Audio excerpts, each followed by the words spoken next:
people exist or live somewhere on this scale.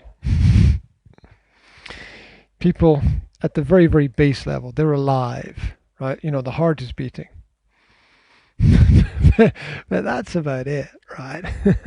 they, they, they live, they breathe, they walk around, they perform basic functions.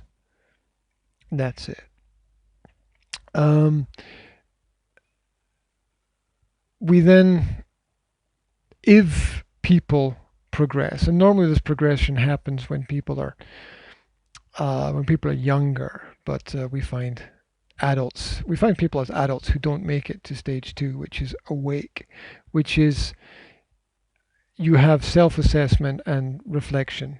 You know who you are and where you are in the world. You see not just yourself, but the things happening around about you.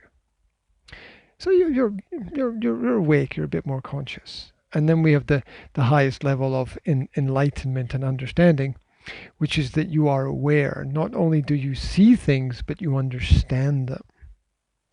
So all throughout of the world, we meet people, and when we meet people, they're somewhere on this scale. So the person you described to me was somewhere down here, right? Maybe below that. Okay, yeah, there's probably a negative scale somewhere down there as well. Yeah, and the growth from here to here usually happens when we're a young person, and then from here to here when we're an adult. But we find people who just never made it.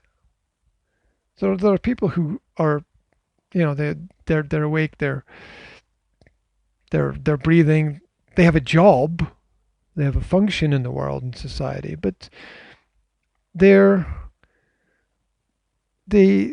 don't have, they're missing something. They're missing something in their heads.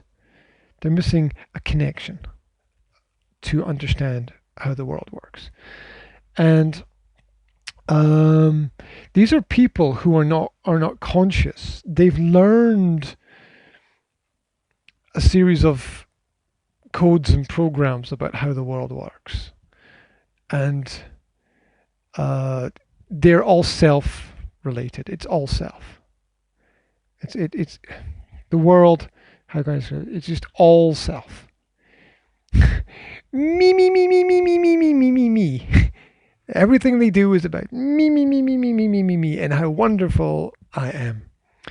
And you know, these people are everywhere, because in a perfect world, a society would be structured like, you know, the few people who are awake, few people who are aware, most of the people are awake, and then there are a few people, sort of, kind of demographic that are alive.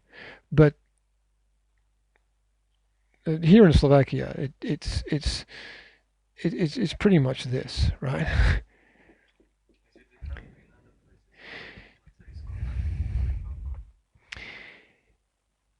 Yes, it is different, but it's not a big difference.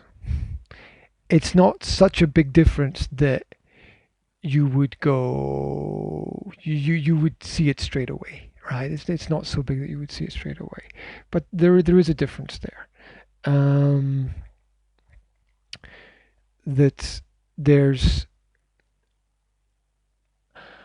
I think, how would I describe it? Education has worked over a longer period of time to produce a society which is in general much more awake and have received a diversity of information about the world and how it works. Usually people are more open-minded in that system. So so this level of being awake is I know it's reflective. I know myself, and I know what is around me. But there's a difference between knowledge and understanding. And so this awareness is I understand. And the classic example of the difference between knowledge and understanding is Yeah, everyone knows how to ride a bike, but not everybody understands the physics that is happening in the process. So society is designed so that we can be awake and function and perform our roles within the world. Um, but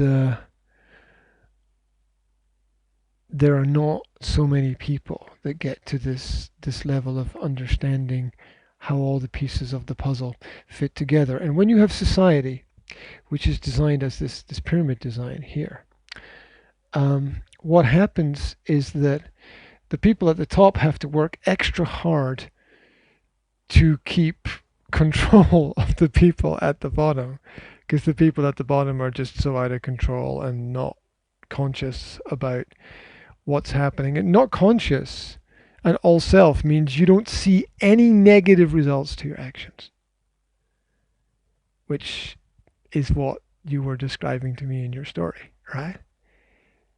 That their actions were in no way negative and in no way produced any negative results. Because the only thing that was negative to them or that person in the situation was you. Not them at all. And that's how we can define or assess that these people belong to the bottom group here. Because at the top, you never point the finger at anybody. At the top, you take a step back and you assess the situation from a neutral perspective, and you collect data in as neutral a way as possible, which is extremely difficult, but with enough practice, it is actually possible. Then once you have collected data, you can make a decision. So does this make sense so far? Makes sense so far. Okay. So if you were in the same situation that you were in before, again, would you do everything the same way again, or would you do anything differently?